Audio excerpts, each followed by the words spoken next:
You ever notice how people like to believe in masks? Oh, they love them. The charming smile, the polite words, the friendly handshake. People eat that stuff up like candy because it's easy, because it's comfortable, because it keeps them from having to see what's really underneath. And trust me, what's underneath? Oh, it ain't always pretty. People love a good story, don't they? A hero, a villain, a tragic past, a triumphant ending. They want characters that make sense, ones they can trust, ones that fit neatly into little boxes. But the real world? Oh, it doesn't work like that. See, the worst kind of people aren't the ones with blood on their hands. No, no, no. Those are easy to spot. The real bad ones? They're the ones who never let themselves be the villain in their own story. Oh, they have an excuse for everything, a reason, a justification. They could burn a house down and stand there, covered in ashes, swearing up and down that it wasn't their fault, that the fire was meant to happen, that the house was built wrong, that maybe, just maybe, it was your fault for not stopping them. And people, they eat it up. 'Cause nobody likes to believe they're being played. See these people? They don't attack you head on. No, they let you willingly lower your guard. They wrap themselves in the language of the wounded dot. They tell you about the people who hurt them, the betrayals they've suffered, the heartbreak they've endured. And you feel for them. You tell yourself, they just need someone to understand. They just need someone to show them real kindness. But what you don't see is that they're collecting your sympathy, storing it away like ammunition. Because the moment you start seeing through them, the moment you stop playing their game, boom, now you're just like the rest, the enemy, the betrayer, the villain in their story. And oh, they will sell that story, won't they?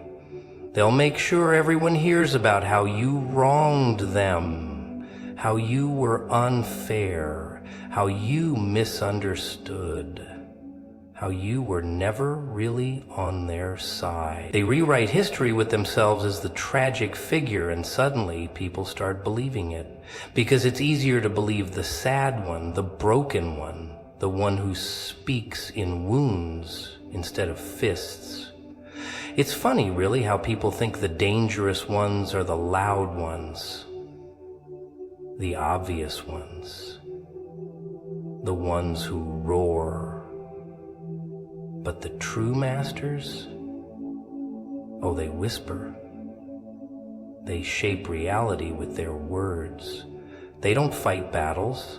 They make sure the battles never touch them. And the best part, when all is said and done, when you finally see through it all, when you step back and say, wait a minute, they will look you dead in the eye, tilt their head and say, I have no idea what you're talking about. And just like that, you start questioning yourself. Maybe you are overreacting. Maybe they did mean well. Maybe you're the one who got it all wrong. And that's when they win. Not with force, not with threats, but by making you doubt what you already know. You ever talk to someone and walk away feeling off? Like you're holding a puzzle piece that doesn't fit, but somehow they convinced you that it does. That's a special kind of magic, isn't it? The ability to twist words, bend reality, make you question what you saw, what you felt. Some people don't just lie, no. They rewrite history in real time, and before you know it, you're sitting there, staring at a situation you lived through, wondering if you imagined the whole thing. See, bad people don't have to be the strongest, the loudest, the most obvious. The best ones, the really dangerous ones, are the ones who get inside your head. They don't need chains, don't need cages, don't need locks and keys.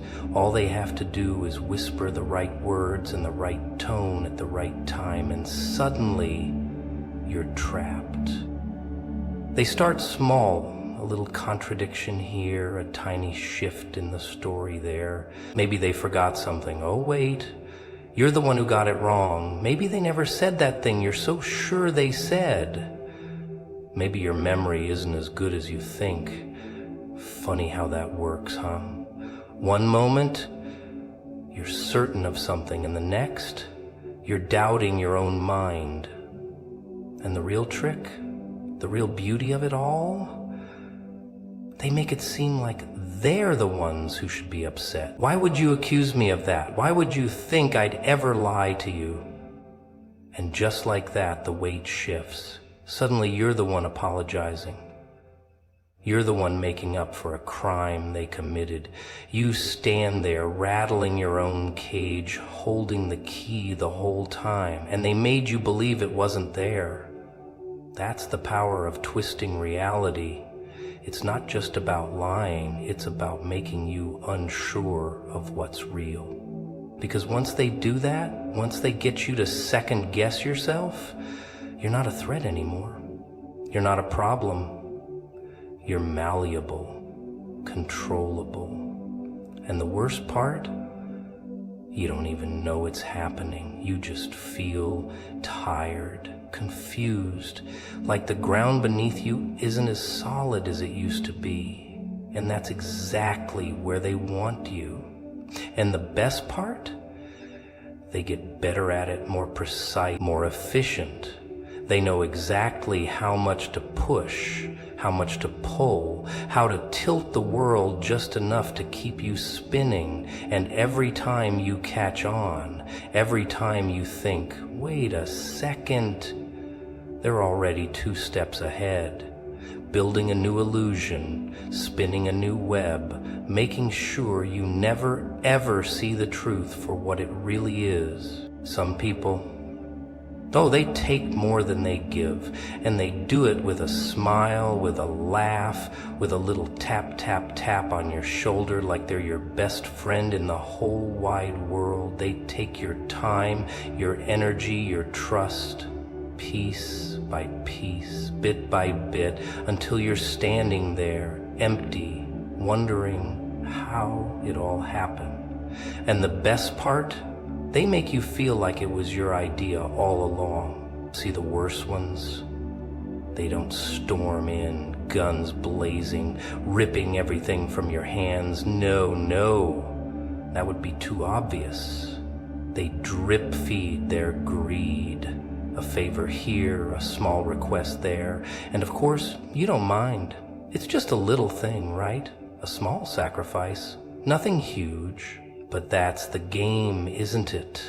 Little by little, they push that line further and further until suddenly you're bending over backwards, rearranging your life. And for what? A person who never did the same for you? Ah, but you don't see it, do you? Because they make sure to sprinkle just enough breadcrumbs to keep you following. A compliment, a kind word, a moment where they almost act like they care, and you hold on to that like a gambler waiting for that one big win, telling yourself, they appreciate me, they really do. They just have a hard time showing it. But the house always wins, sweetheart. And they know that. And when you finally get tired, when you say, hey, this isn't fair, I give, and you just take, what happens then? Oh, they flip the script. How could you say that after everything I've been through, after all I've done? And suddenly, you're the selfish one. You're the one being unfair. So what do? You give a little more, and a little more. And they watch you do it. They expect you to. But here's the real kicker. They never asked for much, did they? Not outright. It was always implied, always unspoken, always framed as your choice. So when you're standing there, exhausted, broken, drained, they shrug. I never forced you to do anything. And technically, they're right. Technically, you agreed to all of it. But funny how you never seemed to notice how one-sided the deal was until you had nothing left to give. And the moment you stop, the moment you put your foot down, well, look who's suddenly too much work. Look who's changed. Look who's not the same person they used to be. They walk away, find someone new, someone fresh, someone full. And what do you get? A hollow apology, maybe. A little speech about how you're different now. And oh, isn't that just hilarious? Because you are different. You're empty. And they made sure of that. Some people, they don't fight you. No. They don't come at you with fists or knives or angry words. That would be too easy, too obvious. Instead, they suffocate you with kindness. They wrap their hands around your life, gentle at first, oh, so loving, until you start to notice you can't breathe. You can't move. And by the time you do, by the time you realize what's happening, you're already caught in their little web, struggling while they sit there smiling, telling you how lucky you are to have someone who cares so much. It starts small, a concerned question, a harmless suggestion. They just want what's best for you after all. They just worry. So maybe you stop seeing that friend they don't like. Maybe you change how you dress, how you talk, just a little. For them, because they mean well, right? And every time you adjust, every time you compromise, you think, well, it's just this one thing. But is it? Is it really? See, they make you believe that control is love. That the more they dictate your choices, the more they care. And oh, don't they love to play the victim? If you push back, if you dare to say, hey, I don't like this, what do? Tears, guilt, silence, maybe a little speech about how no one appreciates them, how they only want to help, and suddenly you're the one apologizing. You're the one reassuring them while they tighten their grip just a little more, and you convince yourself it's normal, it's just how they show love. But real love doesn't put you in a cage and call it safety. It doesn't clip your wings and tell you it's for your own good. And yet here you are, defending them, justifying it. Because that's the trick, isn't it? Making you think this is what love looks like. And the real beauty of it, they never have to raise their voice, never have to demand anything. They just imply, and you adjust and adjust dust until one day you don't even recognize yourself anymore. You look in the mirror and see someone smaller, someone softer, someone who used to have edges but doesn't anymore. But hey, at least you're loved, right? At least you're safe. Safe in their little box, their little world where everything is just right for them. But tell me, what happens when you finally realize the door was never locked? When you finally step outside and feel the air again? Oh, they won't like that. They'll tell you you're ungrateful, that you're selfish.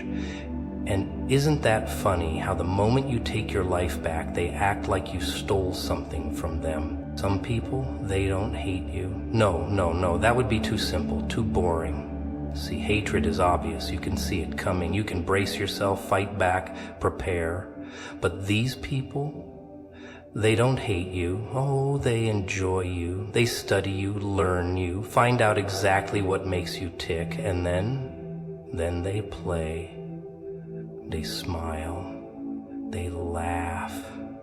They act like they care, and maybe, at first, you believe them. Why wouldn't you? They say all the right things, do just enough to keep you around, keep you hooked. But there's always that little voice in the back of your head, isn't there? That tiny whisper that says, something's not right. But you ignore it. You convince yourself you're just overthinking things. 'Cause they couldn't be that bad, right? Not them. But then the little slips start. A comment here, a joke at your expense there. And when you look at them, when you dare to question it, what do they say? Oh, come on, can't you take a joke? And you tell yourself, yeah, maybe I'm just being too sensitive. So you let it go. You let it slide. But the thing about people like this, they don't just push boundaries. They erase them. One day they're laughing with you. The next, they're laughing at you. And it's subtle, so subtle, like a slow poison working its way through your veins. At first you shrug it off, but then you notice how often they cut you down, how often they belittle you, and suddenly you start to wonder, were they ever on my side at all? And when you finally catch on, when you call them out, oh, they love that part. That's when they flip the whole thing around. Why are you acting like this? Why are you making a big deal out of nothing? You're so dramatic. And just like that, you're the problem. You're the one who needs to lighten up, to stop being so paranoid. But let's be real here. You know what's happening. You feel it. You sense the way they smile when you're struggling, the way they act just a little too happy when things don't go your way. And the worst part, they're so good at it, so charming, that other people don't even see it. You try to explain, try to warn them, but all they see is someone who's fun, who's so nice, and you're just being crazy.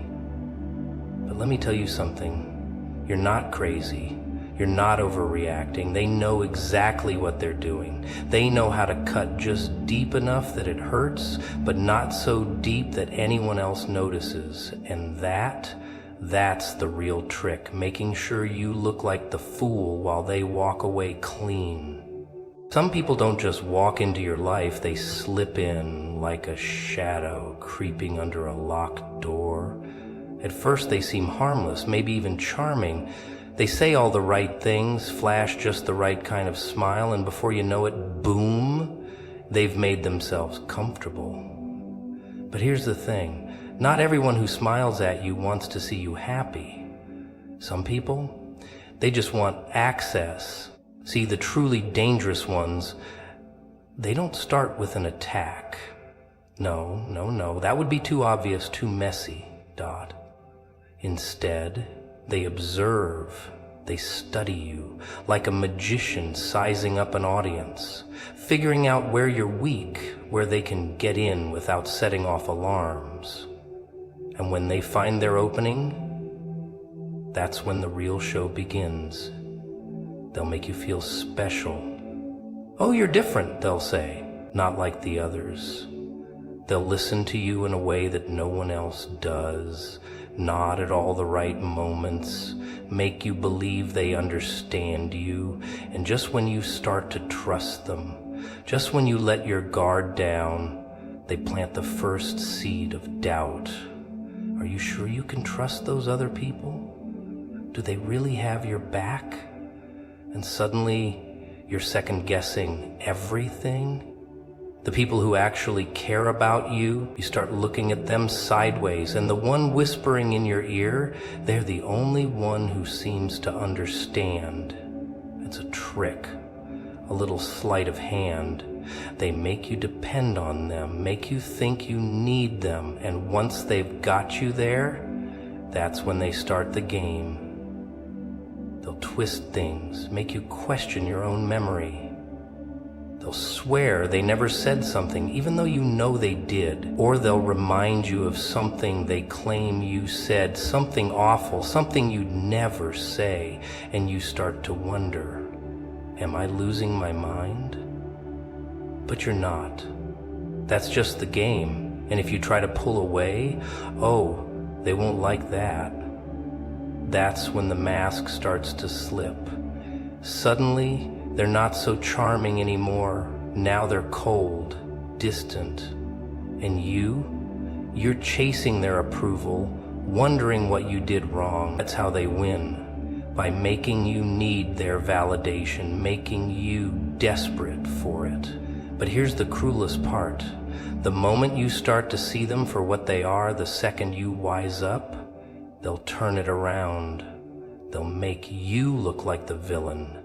They'll tell everyone how unstable you are, how difficult, how ungrateful, and people will believe them because they've been preparing for this moment, setting the stage while you were too busy trusting them. And when they finally leave, oh, they won't go quietly. No, no, no. They'll make sure there's a mess.